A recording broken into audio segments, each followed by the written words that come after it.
Hello, everybody. Welcome to the Rotoworld Football Show, where today Kyle Dvorchak and I will be previewing the NFC East with the help of Cowboys reporter Newy Scruggs, Commanders reporter JP Finlay, and Eagles reporter Dave Zangaro.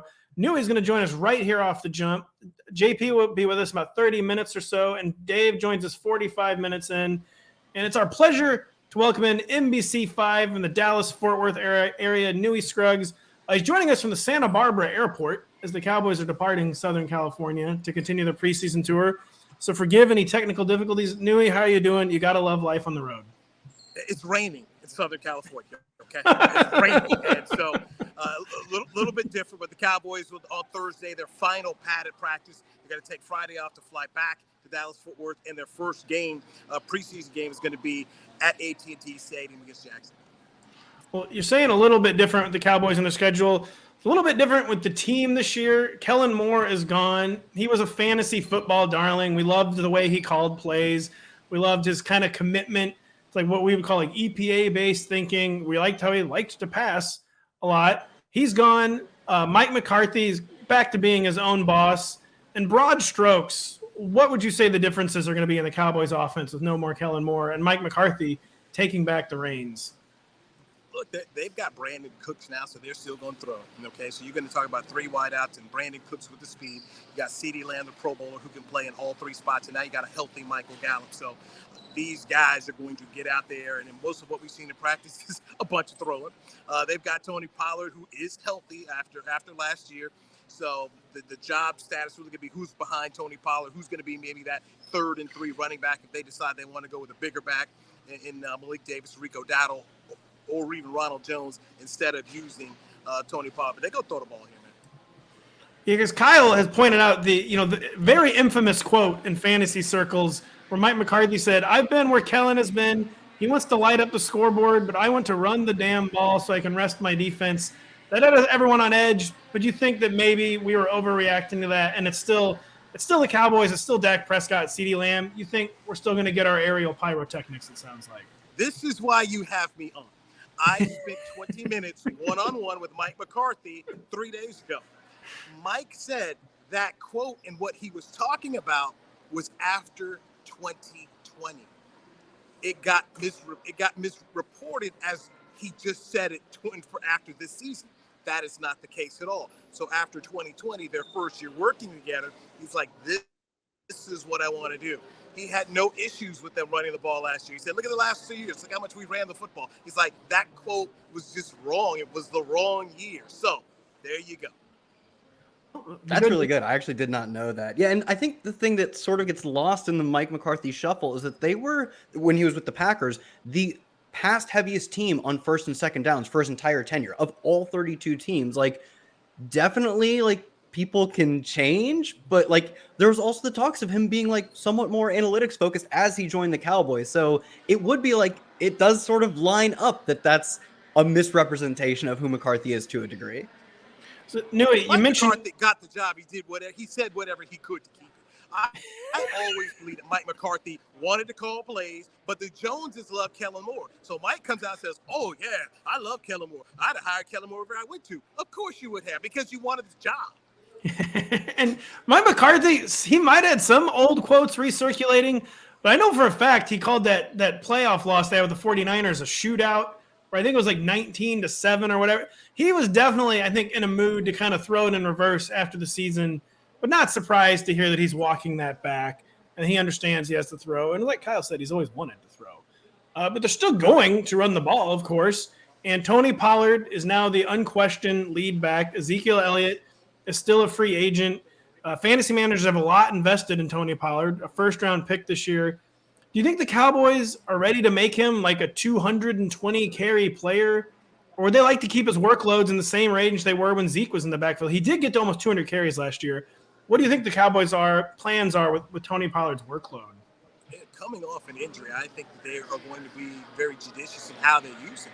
And once again, it's going to be what happens when it's 3rd and 3, 3rd and 1. What do they do there between, whoever they decide is going to be the number 2 guy, Davis, Dowdle, or Jones? That's still yet to be determined here. Tony's going to get a lot of the volume he had last year, but believe me, it's going to be a tandem. Who that duo is along with him, we'll see, but they're not going to This will not be Ezekiel Elliott 2016, where they're out here running the ball and this dude is going to lead the league in rushing. Don't look for that. That's not how they're going to run it. Yeah, that's fair. I mean, it makes sense. Pollard's just not that size, and they didn't that's not what he was coming out of college. Do you think there is a lean on the number 2 in this backfield? And I'm terrified. Can we see Ezekiel Elliott coming back to this team? Because I think that's what all the fantasy nerds are really terrified of, because we love Tony Pollard. We wanted to see him get more work for a long time, and that would be a little concerning. So is there a number 2, and is Zeke still looming? Ooh, I tell you, man, you guys actually listen to what Jerry Jones says. Jerry Jones once told us, just because I said it doesn't make it so. Jerry's the only one out here talking about, ooh, yeah, we could sign Ezekiel Elliott. No, they gave the guy's number away. Stephon Gilmore now has 21. Ezekiel Elliott is not coming back here. They are going to go with Tony Pollard, and it's between Ronald Jones, who, oh, by the way, is going to be suspended the first 2 games of the year, and then you've got Rico Dowdle, you've got Malik Davis. That's why these preseason games are so important to see what it is they do there. And, oh, by the way, Deuce Vaughn, who they drafted out of Kansas State, they like him too. Watch him at the screen game during training camp. He's going to be a really interesting player to watch as well. Yeah, I think you hit the nail on the head where it's just genuinely unsettled behind Tony Pollard. And you mentioned Deuce Vaughn. At Fantasy Managers, he's a popular name, even though he's an undersized guy. No one's really counting on him putting up big fantasy numbers in 2023. They may be his long-term potential. But do you think he'll have any sort of role in 2023? Could he be a package player, or is it going to be hard for him to get on the field? Patrick, this is why I can't emphasize it enough. Watching the preseason is going to tell us what happens. And McCarthy talked about it. He's like, you know what? I don't have my 53-man roster set. I'm going to be open-minded because I know when these preseason games happen, somebody's going to make me say, whoa. So let's see what happens. I'll tell you, my personal belief is that Malik Davis, when he's been given the opportunity last year, he has shined. I like him a lot. He was a good player in Florida. His teammate was out there leading the Houston Texans in rushing last year. So I think Davis, that's just kind of my personal belief, I think Davis could be the guy. But these preseason games, starting with Jacksonville on Saturday, that's going to tell us what's really up. Well, we're taking Davis to the bank now that you said that. So we're in some deeper drafts. We're in some deeper drafts where you got to go 20 plus rounds. He's getting drafted. I'm telling you, he's getting drafted. And I like to hear it because I've maybe been one of those guys drafting him. Moving to the receivers, last year, Michael Gallup was the sort of rebound star before we got to the season. Everyone's like, oh, this passing attack looks great. It's concentrated. They have a great quarterback. Michael Gallup clear too, all wheels up. And it just didn't come together. And I think for a guy coming off the injury he was coming off of, that's reasonable to expect. But Newy, do you think that we can now expect that sort of hype to finally come to fruition? And the fact they brought in Brandon Cooks really muddies that. Do the Cowboys think he can actually return on that hype that was he was ascending? I don't want to say he was ascending to stardom, but he was really ascending to be a key contributor to this organization. And last year just did not come together, frankly. All right, if you're in the Michael Gallup fantasy world, here's what I will tell you. It's a benefit. Cooks is still fast. And if you're a safety, you're going to have to commit to Cooks because if not, he's running by. Oh, by the way, there's CeeDee Lamb there. Michael Gallup should see a lot of one-on-one coverage. At camp, he has looked good. He talked about the mental aspect of coming back last year from the injury. He still wasn't mentally where he needed to be, despite them saying, hey, you're good to go. So Michael Gallup is going to have a good year this season. I'd be going after CeeDee Lamb. If you're in that fantasy realm here, CeeDee Lamb is going to eat. Last year, the first 4 games, he wasn't used to being a number 1 and everything that came with it. It was an adjustment. He really wasn't good. He got better toward the end of the year. So I'm looking for CeeDee Lamb and what I've seen at camp here to have his best season. Newy, what is going on at tight end? Fantasy managers like Jake Ferguson. They think he might get some passes this year. Cowboys used a 2nd-round pick on Luke Schoonmaker, though. I hope I'm pronouncing his name correctly. I thought it was Schoonmaker. Yeah, so I always called it Schoonmaker. Is it Schoonmaker? Schoon. That's a good nickname there. To be fair, Schoonmaker is cooler. Who do you think is going to catch more passes? Because we don't care about the blocking. We only care about the pass catching. Jake Ferguson going to have a pass catching role, or could the rookie Luke make a move? Well, here's the thing about Luke. I think he's only had 2 practices right now because he's been injured. So he's dealing with playing with fasciitis. So once again, let's see what happens with him in preseason games. I don't think he's going to play against Jacksonville. Fergalicious is your guy when you're looking at the tight ends right now. But he only caught 19 passes last year. By the way, Fergalicious is his theme song. He's like, hey, if you want me to sing karaoke, that's the only song I'm rolling out is Fergalicious. Good song.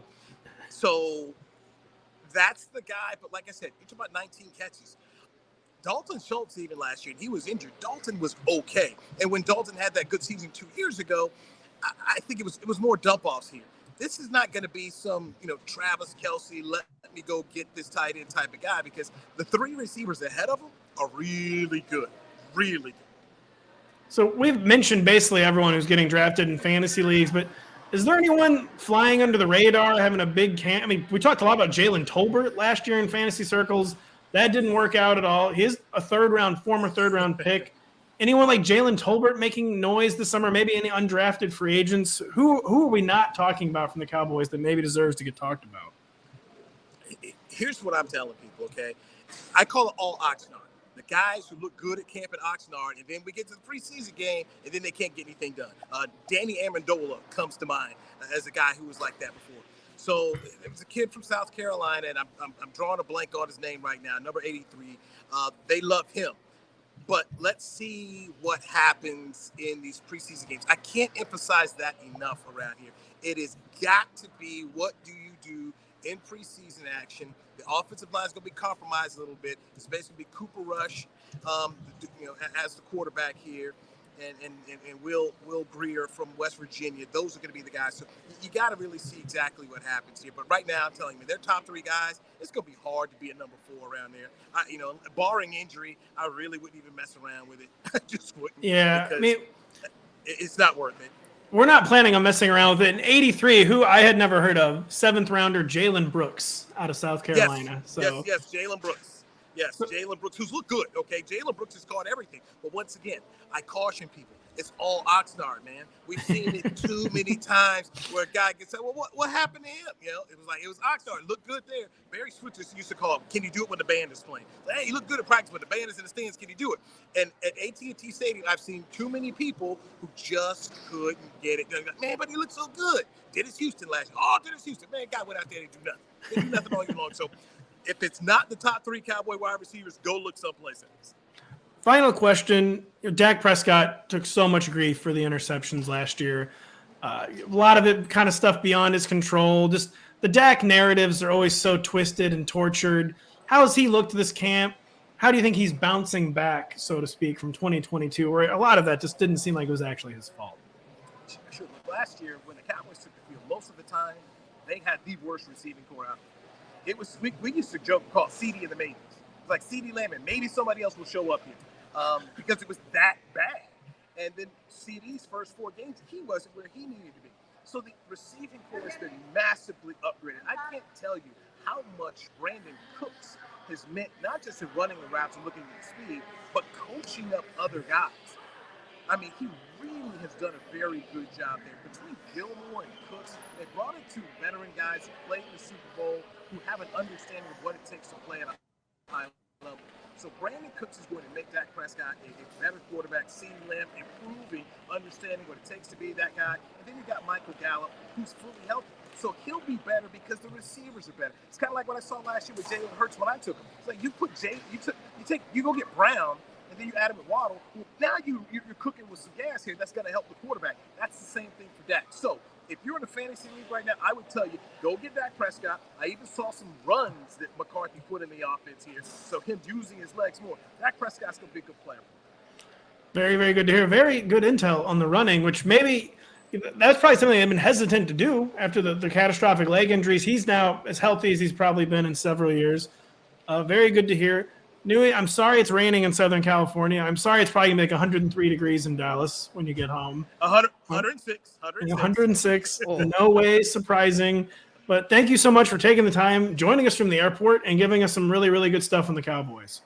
Okay, I expect my free subscription to the draft kit for the Edge because I'm trying to get my title back in the NBC5 Fantasy League, guys. That can be arranged. We will have our producer Adam send that to you ASAP. Newy, thank you so much for joining us. Have a safe flight. Be well, guys. Be well, indeed. The Cowboys are going to be well, Kyle. I don't know about the New York Giants. That's what we're talking about next. But first, actually, a word from our sponsors. And our sponsor, of course, is us.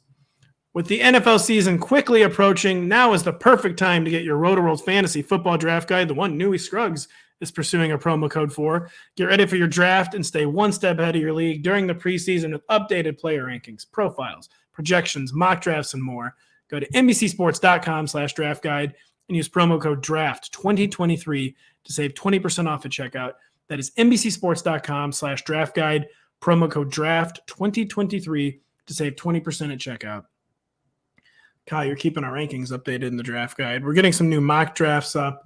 We're getting some new articles up in the draft guide fairly soon, actually. So really, really good stuff. Please check it out. The only team we don't have a reporter on to talk about today, Kyle, is the New York Giants.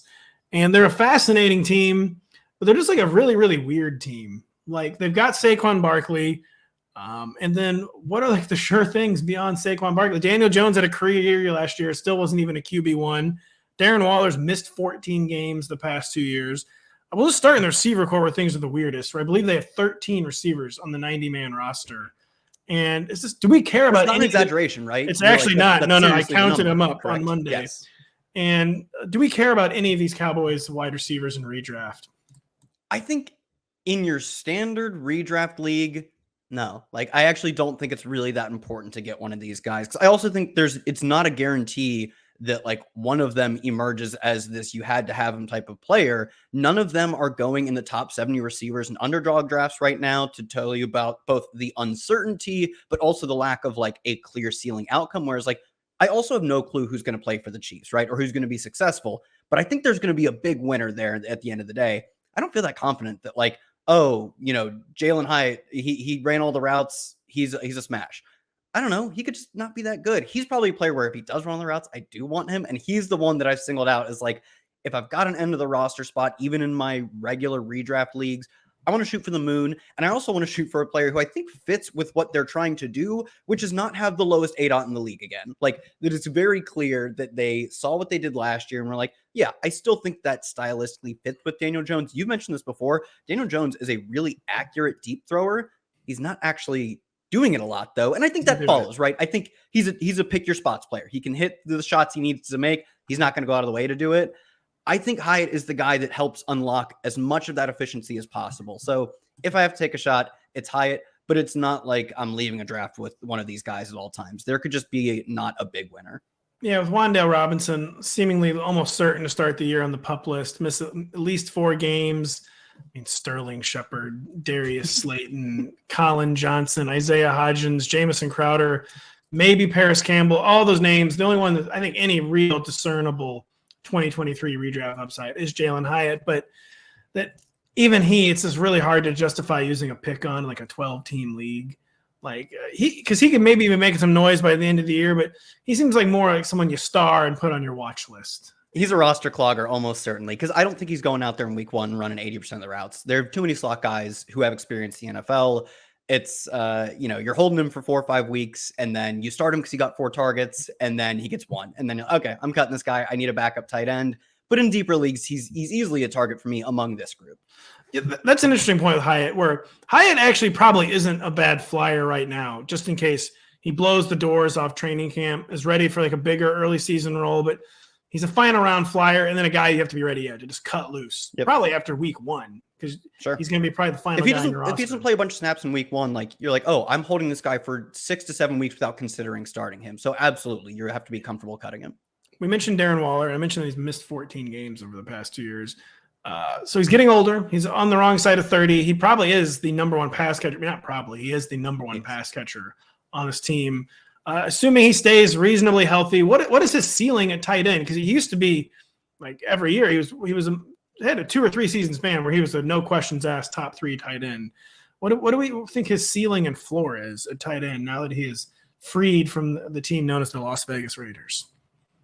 Ceiling has to be like tight end 2, like the non-Travis Kelce tight end 1, because I think a lot of guys are in contention for that. He's easily got the best path to the highest target share. Like his target competition is weaker, obviously, than Kittle's, obviously, than Mark Andrews now with how much talent they've added, more talent than the Giants have tried to add. Yeah, I mean, I can see him going out in second in target share, and that's what's going to produce fantasy points. So his floor though, like you said, dude, he's like 30 years old now because he didn't. He's on the wrong side of 30 now. Yeah, he didn't hit in the league till he was relatively old. So, I mean, he's pushing toward being done. Like 30-year-old players with a history of injury are not, great great. I don't want to say they're not great bets, but they're probably not great bets, frankly. So yeah, his floor is that the Giants didn't get what they paid for, and he's really struggling to even like surpass guys like Pat Freiermuth and Evan Ingram on a weekly basis. Do we think there's another gear for Daniel Jones? Because he had everything basically go right last year, and I believe still finished as the QB 14. I mean, he has continuity for the first time really in his career with an actually good offensive coordinator. Do we think he can push this into the top 12, or is the skill talent just not compelling enough? Yeah, I mean, I think he can easily push it into the top 12. When you look at the receivers he was working with last year, it was like retreads from other teams. Darius Slayton, the team was the Giants were desperate to get rid of. They had like no interest in keeping him, but ultimately that's what they had to do. That's what they chose to do. And now they're getting what I think is I think, of course, I'm concerned 30-year-old injury history for Darren Waller. It's an upgrade. It is a massive upgrade for this team. I think Hyatt can be, even if he's not any sort of massive upgrade from week one, down the stretch, what the team really needs. Someone who can allow them to push farther than like a 6.4 ADOT. And even with all those constraints last year, playing a very like sort of manicured approach to how he plays quarterback, the fact that he cut down on some mistakes drastically, let him finish 11th in EPA per play, 6th in CPOE, like he was a legitimately good, efficient quarterback last year, but they played a pretty bland offense, and it was really the rushing that put him over the top to be like a solid fantasy option. I think if he ups the passing a little bit, QB 7, 6, 8 range probably is the second tier, essentially. He can lead this charge of the second tier. We'll see. I don't know. I'm not going to trust this guy. I'm disregarding him as like the QB 16 in perpetuity. He's never making any leap to me. Is Saquon Barkley a noob pick? Is this like one where like we just accept that we got the one good year from Saquon and we kind of move on? Or do you mind Saquon's ADP? I'm back in the upper echelons, 3 or 4, top 3 or 4 running back, correct? Maybe I'm incorrect on his ADP.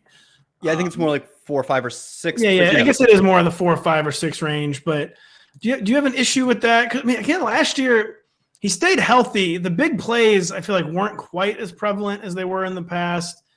And I don't quite entirely know what to think about Saquon Barkley. It kind of feels like a don't hit on 17 pick to me. But am I incorrect? No, I actually kind of feel the same way in that, like, we saw, he still was hitting the home runs, but overall his efficiency as a runner was not like it was at his peak, and his efficiency as a receiver dropped drastically. He wasn't as involved through the air, and that's going down this year too as they add more guys. So I don't think he's like a drastically bad pick or anything, but like when I can take Tony Pollard goes after him in drafts, like in underdog drafts. Tony Pollard was the most efficient running back in the league by some metrics last year, whereas Barkley is more of a bet on volume. Like, he's not the bet on volume that Najee is, where I just don't see how the efficiency comes, but he's not the bet on talent that Chubb and Pollard are either at this point in his career. So for that reason, I do end up taking Pollard over him, who goes behind him. So that's an easy one to do. And, Chubb goes ahead of him, but I think that is more than fair. Yeah, Barkley is not going as a first-round pick on underdog. He is going on a first-round pick, like most of the home normie leagues, I believe. Yeah, wouldn't be me. We have a competitor you may have heard of called Fantasy Pros. They have a composite ADP of ESPN and Yahoo, and Saquon's the number 7 overall player. So you will be seeing a lot of first-round Saquon Barkley in your home leagues. I guess they're never seeing that on underdog, where the only time I ever draft was like live on air. So that's why I couldn't remember where exactly he was going on underdog. But yeah, he's the number 7 overall player in home leagues. That feels like that's going to be like a no for me, dog type pick. Same for me. And this is crazy. These composite ADPs. We should probably look at these more that aren't just underdog and the sickest. I will let you know that in the draft guide, we also have ADP tools that include a bunch of these sites that like. I play like one FFPC team a year. I drafted it last night, right? I have no clue what the ADP on the FFPC is like, not until I head into the lobby. So useful for figuring out ADPs of sites you don't play on, which for me is like most of them, like most of my drafts. I'm doing 400 drafts and they're on 3 sites. Yeah, I haven't done an FFPC in a really long time. I do some NFBC, one of the baseball equivalents. That's always quite. I'm looking at this, man. This is kind of crazy. Jalen Hurts is the number 22 overall player. Wow. I guess this is with Sleeper and RT Sports, this composite. They have ESPN man, Saquon's in the top like 7 or 8 in all these. He's 7 with he's 8 on ESPN, 8 on Yahoo. Yeah, I hate to be a Saquon hater. But. Yeah, the underdog sickos are drafting so many receivers that's the one that'll be skewed. But to me, it's skewed in the direction that you agree with me that like is accurate as it pertains to Saquon. You can quibble with the other aspects of where the running backs are going, but I think we would feel much more comfortable getting him in like that late second on underdog than we would having to reach for him in a home league to get him at 9 or what. Like, I don't know. Yeah, I don't know, Jim. I knew that was coming. I don't think, man, this feels like the least deep receiver has been to me in years. We're talking about this. We're waiting for NBC Sports Washington's JP Finlay to arrive and help us preview the Washington Commanders. But every day now, so I'm in a number of slow drafts right now, and like you're already getting to a point where like you have to take like DK Metcalf super early. You have to take Amari Cooper super early. You have to take Deebo Samuel super early. Keenan Allen. Receiver does not feel as deep to me. I think receivers been getting a little less deep each of the past 3 or 4 years, and you're getting forced in some like really, really gross players. And this is just my way. I'm just saying I'm scared, basically. We know you are. You don't have to say it. Yeah, we didn't have to say it. We're not going to have to say anything to introduce our next guest, NBC Sports Washington's JP Finlay. We actually do have to say something to introduce him because that's what you do when you have a guest. It is now our pleasure to welcome in at JP Finlay, NBCS.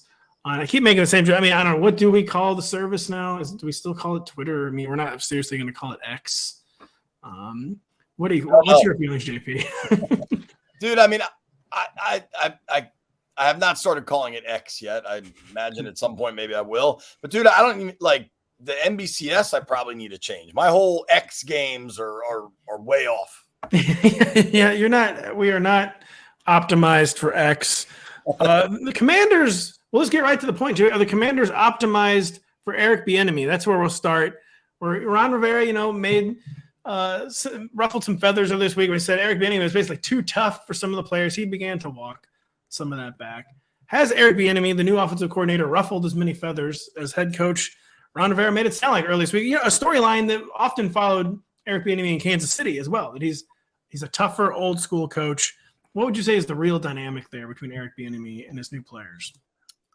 I mean, I've talked to almost every like important skill position player. I believe that if I had to guess, some veteran guys were like, man, they're legitimately running 20, 25% more than they ever have, at least in the Rivera era, the last 3 years. And on certain days, that's probably even higher. And they really haven't had much of like a chill day, whereas they used to get those fairly regularly. So do I think that veteran players went to Ron and were like, dude, what the heck is going on here? Yes, I do. And then I think Ron was like, go talk to EB. And they did. And he was like, get out of here. I don't care. and they went back to Ron and were like, yo, like, I believe all of that happened. I know that happened. I don't think it's a problem. And I think Ron's comments, one thing that's interesting is I think this is blowing up more on a national scale because of Bieniemy's kind of become this, not controversial, but all things Eric Bieniemy tend to pop, right? Because nobody understands why this guy can't get a head coaching job, etc. Ron kind of puts his foot in his mouth, to use his own language, quarterly. Like every couple months, Ron will do something that's just like, oh, dude, really? Like when he said, for instance, that he didn't know if they could make the playoffs or not. The eliminated. 17. Yeah, exactly. Excuse me. Yes. Yes, exactly. And there's one of these every couple months, and you could argue if we should be or not, but folks are kind of just accustomed to it down here. Now, this carries different connotation because the complexity of Bieniemy not getting a head coaching job and what all could be included with that. And then he's like, yeah, well, Jack's been a head coach, so he knows how to handle stuff, but Eric hasn't. And I'm like, well, what exactly are you trying to say here? And then, the prepared statement to quasi apologize, like it's all just bizarre, but none of it's stunning. There are the skeptics perhaps that are like, maybe this is Ron trying to take back control of his program or set up if things don't go well to be like, yeah, well, they didn't like him. And I'm not naive enough to completely close the door on that. I don't really think that was the case. But I think Ron meant to say one thing, said far too much, and it's something he's done numerous times, at least in Washington. Yeah, it sounds like you're giving it the Occam's razor, where like, oh, Bieniemy like is definitively like a hard-nosed coach, like that is part of who he is, and Ron Rivera is definitively a guy who puts his foot in his mouth. Those two things happened. Is that Right. surprising? Not particularly. Maybe there's other things going on, but it's easy and sensible to take what's going on as face value, par for the course for these like the characters that they are. Dude, absolutely. And since they've hired EB, I've made a point of talking to as many former Chiefs players as possible, and then some Chiefs reporters and stuff. And then if you just read the comments, right? Like Tyreek Hill had a tweet the other day, man, yes, EB is going to push you hard, but it'll make you a better player. Like I've heard that from so many people that any adjustment's hard, any transition's hard. You add in a guy that is yelling at guys all the time, undoubtedly, and increasing the pace of things, and there's going to be some friction. It is important to point out, everybody thinks he's just out there cursing people out all the time. I don't know that this is that important, but to me, there's a big difference from saying you suck versus that sucked. Like your play sucks or that block sucked is very different. And it's always the latter. Like it's never a personal attack. It's you've got to do better. And there's a lot of bleeps involved. But when good plays happen, especially guys, if he's been riding them, he then will, when they figure it out, he's like, yo, great bleeping play. You held the backside and it's usually very nuanced stuff that he's really pushing. It's not the quarterback making the right read. It is the backside tight end holding his route an extra second to keep the safety over the top. Just stuff like that. And if the attention to detail and the intensity with which there is attention to detail could work pretty well. JP, how has Sam Howell looked through the first few weeks of camp? Maybe what we should have started off with instead of Eric Bieniemy, but fantasy managers got a lot riding on this, not just for Sam Howell, where they want kind of like the dual threat cheat code. But they want to make sure that Terry McLaurin remains usable in fantasy, that Jahan Dotson remains usable in fantasy, continues to ascend in fantasy. Is he locked in as the starter? I believe he's starting the first preseason game. And if so, how will he be deployed? Are we going to get that rushing production? Or how do you think Eric Bieniemy and Ron Rivera plan to use Sam Howell if he is indeed the starting quarterback? I think he's definitely the starting quarterback, barring. So they play Friday night in Cleveland, 2 days of joint practices against the Ravens, which Ron has been talking about for 6 months, how important that's going to be. And then a Monday nighter against the Ravens for that second preseason game where you really see guys play. So I think barring a complete D-F performance, he's starting week one. I think it's, I wouldn't maybe write it in Sharpie, but I'd write it in ink. You would write it in gel pen. Gel pen. Thank you. Perfect. He has looked pretty good in flashes. I think when he plays quick and the ball comes out quick and they're hitting for 7-yard outs and 9-yard digs, I think McLaurin and Dotson that you mentioned are the right guys for it. You certainly hope the screen game is far more effective with Antonio Gibson, Brian Robinson, but they also run these tight end screens, receiver screens. The quick stuff, I think, could really work. The longer developing stuff, and they have some of that. It's not like 7-step vertical passing routes. It's elaborate, run fake, bootleg, opposite direction, set up a screener on the left, and then look deep. I worry about the line. I worry about the line maybe more than I worry about Sam. I think there's a path to this offensive line being good to decent, or decent to good.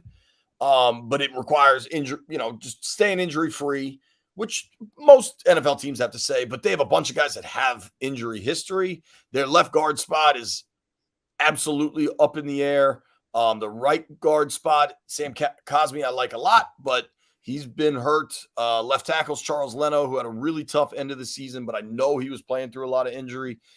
Howell has big arm. He can run and he can scramble, which I think those are two different things.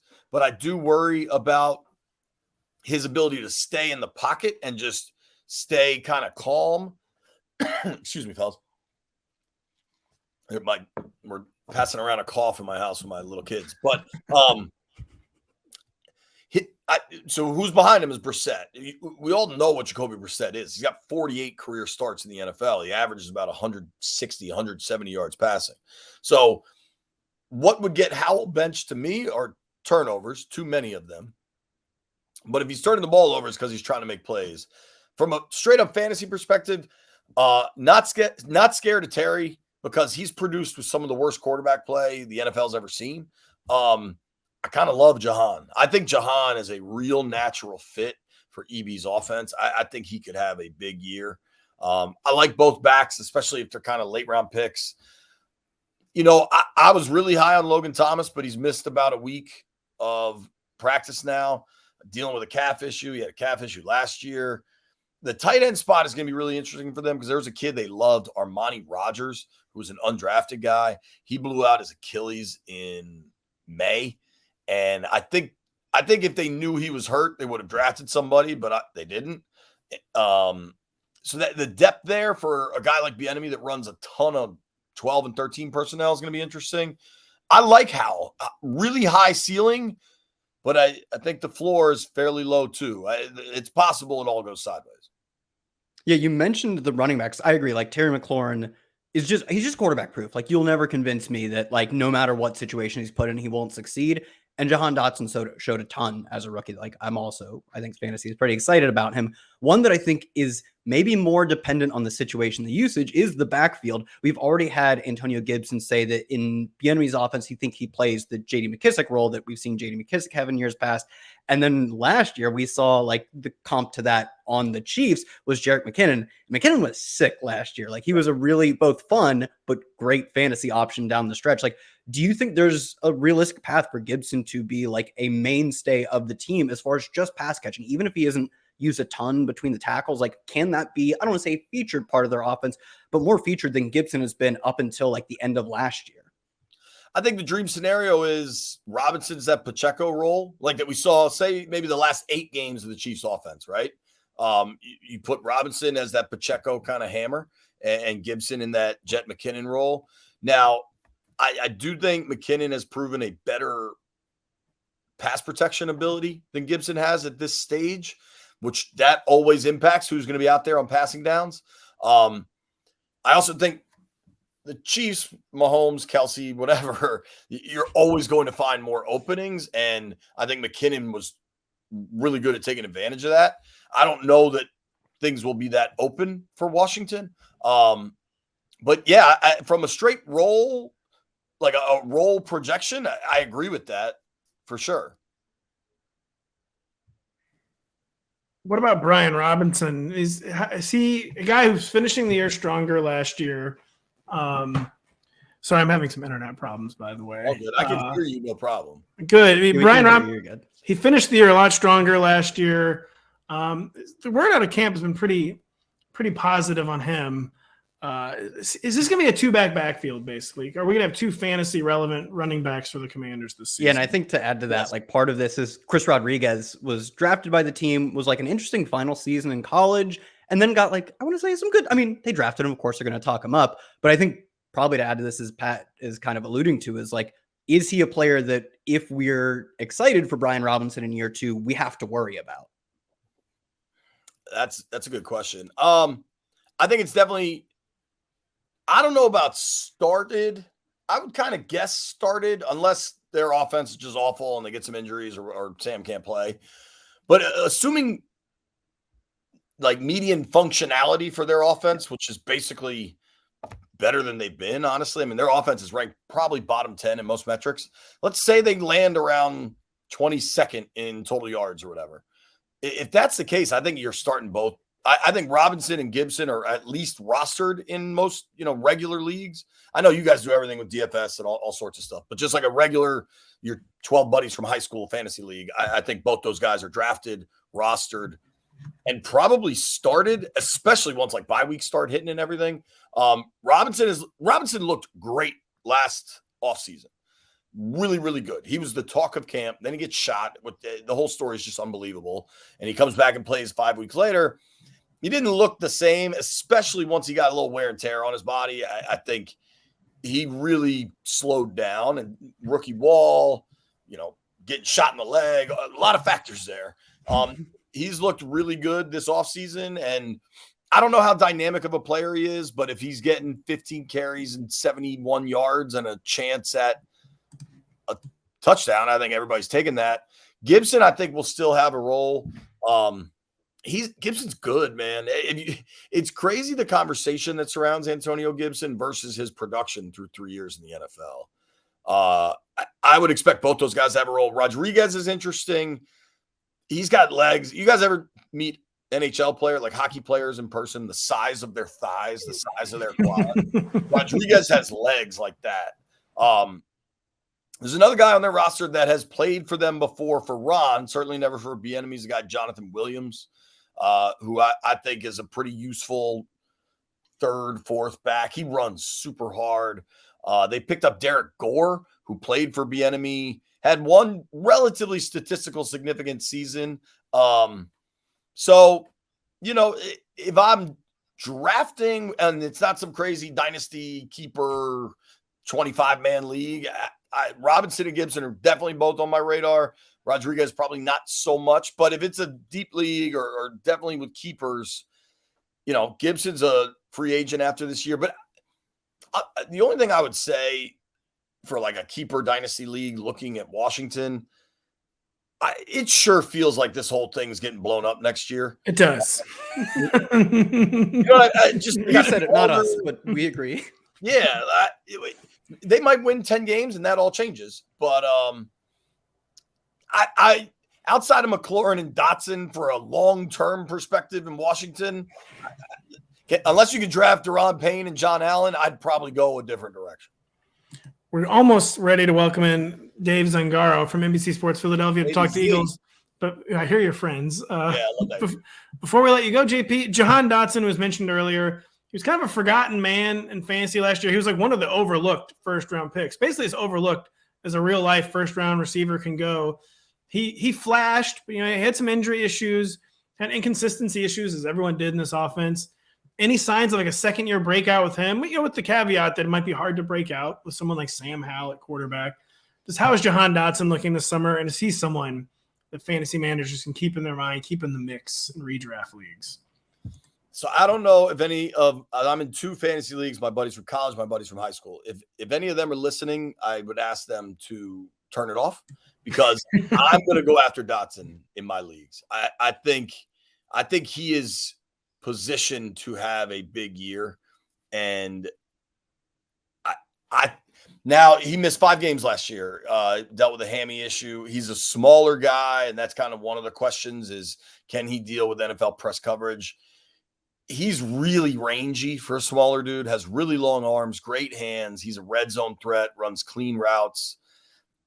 I don't know what's going to happen with Howell, but I'm kind of buying it. I'm at least more intrigued than I've been the last couple of years with Ryan Fitzpatrick and Carson Wentz. And you know what I mean? Like this kid's got something. Every intangible is off the charts. All the off-field moxie stuff is what you want. For me, you guys would know this. McLaurin's probably going top 4-ish rounds, 5. He is. And then in the McLaurin zone, as it's known. Where's Dotson go? 11th round? It might be in double digits, Kyle. I don't know his ADP offhand, but maybe a little higher in like the sicko leagues. The home leagues, though. The home leagues feels like the place where he would definitely go 11th. The sickos are drafting a lot of wide receivers this year, so we're accustomed to Jahan Dotson in the 7th, 8th round. But in your home leagues, unless you're in JP's league, then don't worry about this one. But in your home leagues, you can probably get him in the double-digit rounds. Well, Dotson is a wide receiver 39 on underdog, so he'll be in that wide receiver 3-4 range. That's like probably 9th or 10th round in a home league, Kyle. I think you're getting more value with Dotson later than Terry earlier. Not that Terry can't have another. What's Terry going to do? 1075 with 5 touchdowns? Like, you can write it down. But I like Jahan in this offense. Makes a lot of sense, and it makes a lot of sense on Jahan being more evaluated. Terry, he's in like that DJ Moore zone where he's always so close to like what feels like a true eruption season. There's so many extenuating circumstances, including maybe a team that's just going to get blown up. Like you said, JP, not us. You can take the Daniel Snyder out of the Commanders, but you can't take the Commanders out. All changing, man. Right? Yeah. All changing. They just might need another year. And they need another year or two. I will bring in Dave real quick. Dave, you could say hi to your friend, your NBC Sports friend, Mr. JP. I mean, you guys will be crossing paths at least twice this year, maybe more. Probably just those twice. NFC Championship game at FedEx. Yeah. There you go. Yeah, there you go. What's up, JP? How are things? Is there like a new era down there? Is everyone kind of excited? The Wicked Witch is dead? Dude, I mean, I don't know that you've ever been to the Ashburn training facility, which is just terrible, but it looks entirely different. It really truly does. The vibe is different. One of the minority owners, this dude Mitchell Rails, was there the other day. He owns a company that's worth $200 billion, but he went to my rival high school and started giving me grief about high school stuff, which is incredible. Which in 10 years on the beat, I had 3 conversations with Dan. Dude, as long as you don't look at the field where things look pretty much the same, there's quarterback questions, line questions, and a really good defense. When you look around at the fans and the interactions, it's night and day, man. Yeah, that's cool. So many years we'd be at like owners meetings, and my job was pretty simple. And I'd see JP like chasing down like hard news, like stuff that you just don't want to deal with as a football reporter that you guys had to deal with for so long. Dude, I remember at the happy for you guys. At the combine last year, I bump into the Boston guys. I bump into I assume it was Phil and Curran. And they're like, yo, how's everything going? And I was like, the DOJ just put down an indictment. And they're like, what? Yeah, I'm worried about like the third receiver, and you're like going through government documents. Yeah, so you don't hear the DOJ acronym too much on the Rotoworld football show. Welcome to Washington. Yeah, welcome to Washington. JP, we've taken enough of your time. Awesome stuff. Thank you so much for joining us. Yeah, best of luck to – I don't know, do you want to know – I would say best of luck to a normal season in Washington. Maybe you don't even want that as a reporter. You want things to be messed up, right? That's what the fans always say. You guys like it when we're bad. Dude, no. 11 wins and cover some playoffs. That's what I want. That would be amazing for you. JP, thank you so much for taking the time. We know it's really busy this time of year. Thank you, guys. Good to see you all. Good to see you, Davey. And Dave, thank you so much for taking the time to join us. Sorry to keep you waiting. It's now our pleasure to welcome you in. D. Zangaro, NBCS on Twitter, X. Again, I keep having this awkward moment with everyone now. I'm not stopping. We've been doing it for years. I ain't stopping. I just keep having this awkward moment. Everyone's like, is it Twitter? Is it X? I think we all just have to make a collective agreement to just keep calling it Twitter. I think so too. It's kind of like when they sell the naming rights, like an arena or a stadium. Like I'm not calling it. Eventually you will. Like eventually you'll get beaten down enough. But let's stick with this. It's true. Hold on as long as we can. Hold out as long as possible. Dave, the number one thing fantasy managers want to know about the Eagles in 2023, maybe the best overall fantasy offense, is how are they going to deploy these running backs? Is it as simple as Rashad Penny on early downs and DeAndre Swift in the passing game, or is it going to be complex where Kenneth Gainwell, the only guy with coaching staff continuity, the only holdover who had a penchant for earning a lot of important snaps in 2022, is he going to maybe be the primary early down guy? Will he mix in on third down? It's a complex question. It's still early in the summer, but just how in the world do you see things shaking out in this Eagles backfield?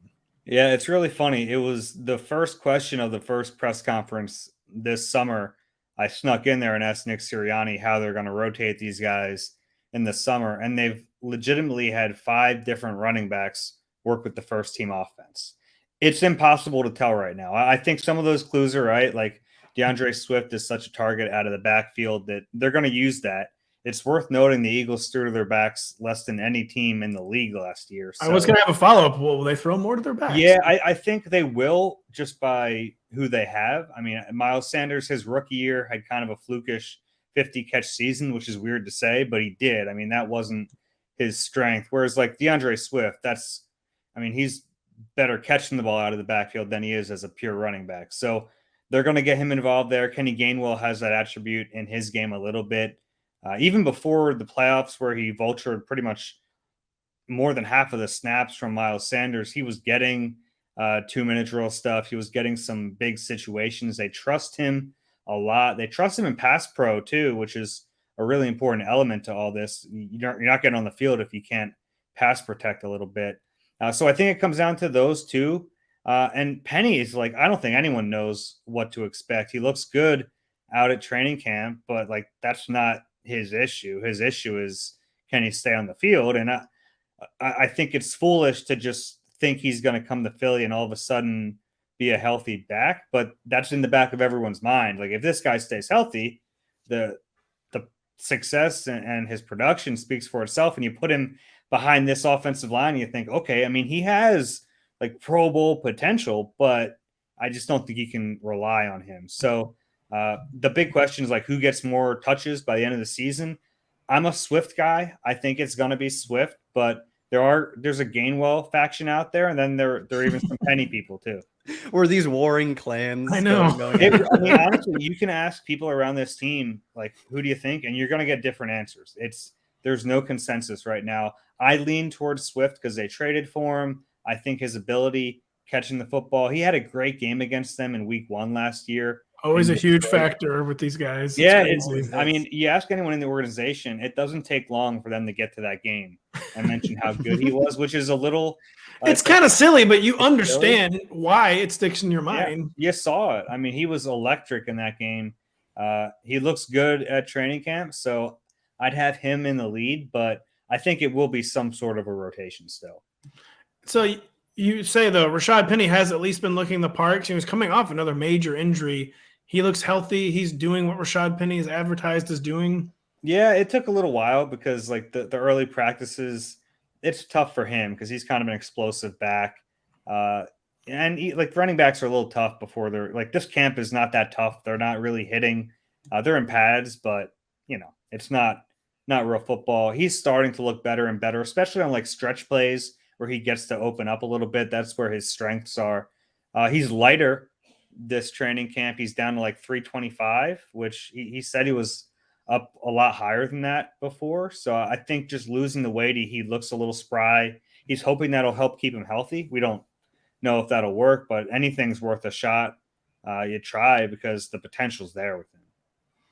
You talk about running, and I mean, Jalen Hurts, for my money, maybe, certainly one of the best fantasy rushing performances last year. When you look at his red zone stats, he was literally the most used quarterback in the red zone on a per game basis since the year 2000. It was like him and a Cam Newton year. And there's like a gap between anyone. And it makes sense. The dude is just big, physical, and the 1 yard push that I thought might have gotten banned in the offseason worked so effectively. Until at the end of the year when he injures the shoulder, and it looked like that could have ultimately derailed the season. Luckily, they had put so much gap between themselves and anyone else. They were able to rest him. Do you think that worries them? We kind of got the same sentiment with Josh Allen, where the elbow thing was an issue. Do you think that worries them to the point where they actually change how he's used, which is hard because he was so good in the way that he's used?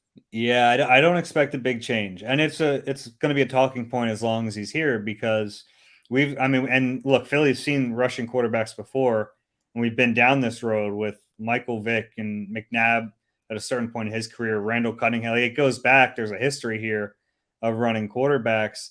Jalen's a little unique because of his build. You mentioned Josh Allen, like Cam Newton. They're bigger guys. They can withstand more than a Michael Vick or a Lamar Jackson. And like I think they're going to be cognizant of it. They're going to try to limit exposure to unnecessary hits, but it's not like he's going to all of a sudden become a pocket passer. He's getting much better in the pocket. He's a viable pocket passer now. He's pretty good there. But what makes him unique is that ability to run, and you have to do it a little bit or you kind of lose that threat. So I still think they're going to run some read option. At times they'll run some RPOs. He's going to have the ability on scramble drills to use his legs to extend plays, to get out and pick up first downs. You can't eliminate that stuff. I think they just want to try to eliminate the unnecessary times he takes a shot. So I will tell you, like, I think he does a decent job of protecting himself. Like, he'll understand when to slide, when to just take a step out of bounds. There were years here where we had Michael Vick, and the dude could not slide. Never learned how to slide. They tried. They brought in people from the Phillies organization to try to teach him how to slide. He just couldn't do it. At least Hurts has an understanding of like how to do it. He played baseball growing up. So, but it's Nick Sirianni said it best this year. We didn't pay him more to do less. They're going to use him like that. And it's going to be nerve wracking at times because they're going to see him take some hits, and that's just what they're going to have to live with. Just pictured Larry Boa trying to teach Michael Vick how to slide. And Dave, we asked about the running game first because at least from a fantasy perspective, that's where the questions are.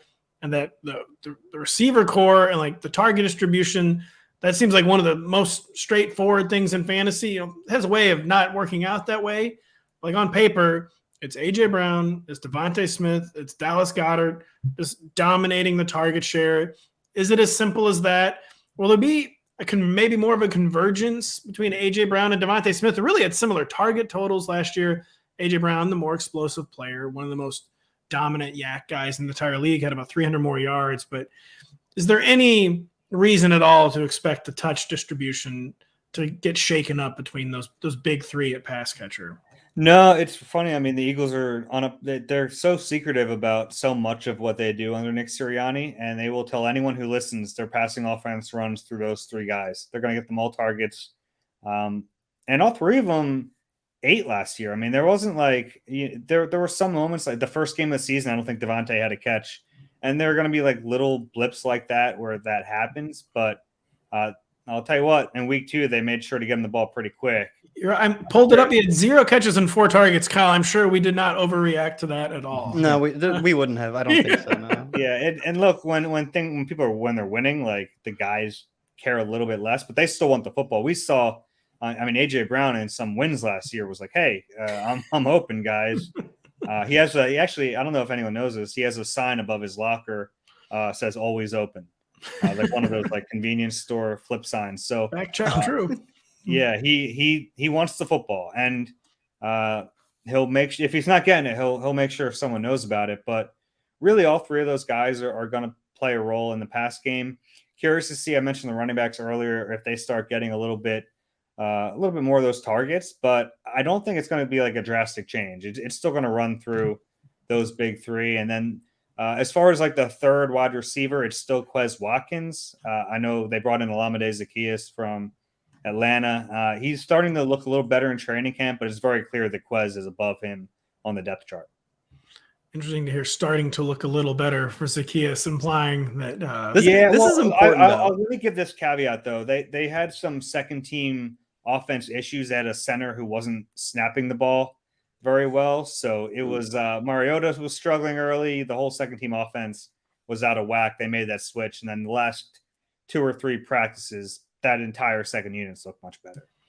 So is the answer to the question the only guy who could shake up this target share DeAndre Swift? And even that, it's not like it's going to like spin it off its axis. Yeah, I don't think so. It's still going to run through those 3 guys. They don't have another tight end who's going to start taking targets.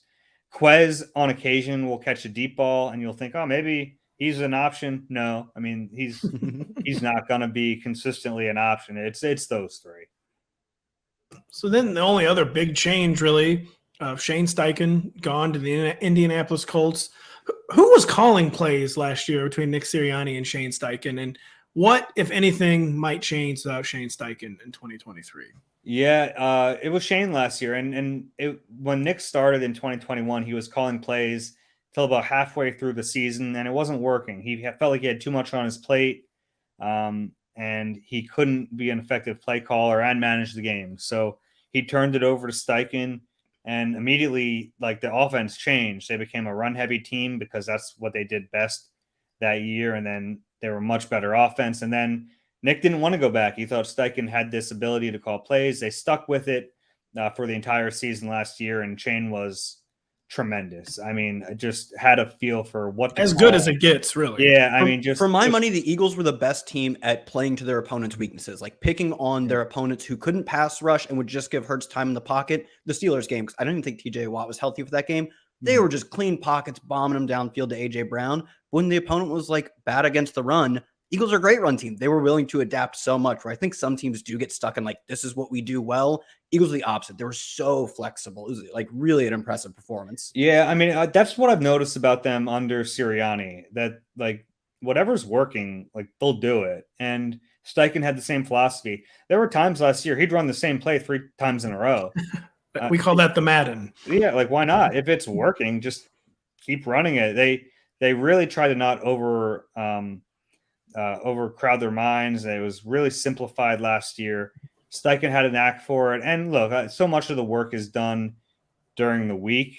And the Eagles are quick to tell you that they don't want Sirianni's influence in this offense to get lost, because he's game planning and he has a big role in it. So when they get to Sundays, it's like, yeah, we've been through this situation before. Even though Shane's the one picking the play, getting it into the quarterback, Sirianni's on the same page. But there is an art to calling plays, and Brian Johnson is taking over in that role as new offensive coordinator. He did it back at Florida when he was the OC, and it was the year Florida had a crazy offensive output. I think they were second in college football in terms of passing offense that year. So he was going to get an offensive coordinator job at some point. They were lucky that they were able to keep him here when Shane left, but it's still kind of an unknown, and there's really nothing Brian can do in training camp in the preseason to prove that he's a good play caller. It's really going to come down to when the games matter. Can he do it? We don't know. There are some hints to think he can, but we'll have to see him actually do it.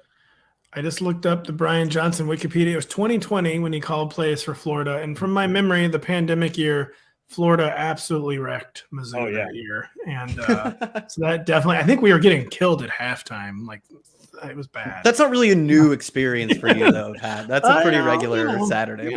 That's neither here nor there. Dave, we've taken a lot of your time. Just a quick boilerplate question, and it could be a very obvious answer.